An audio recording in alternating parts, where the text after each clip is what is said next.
Hi everyone, welcome back to another video from Webtech Tutorial.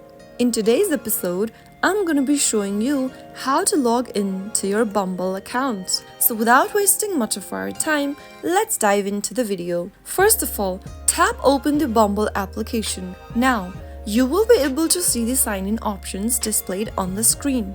If you originally signed up with Facebook, tap on the Continue with Facebook option and confirm your login. Similarly, if you signed up using your Apple ID, tap on Continue with Apple. If you signed up with your phone number, tap on Use Phone Number and select your country from the drop-down and enter your valid phone number registered with Bumble. Once you are done, tap on the arrow at the bottom right and then enter the verification code sent to your mobile number.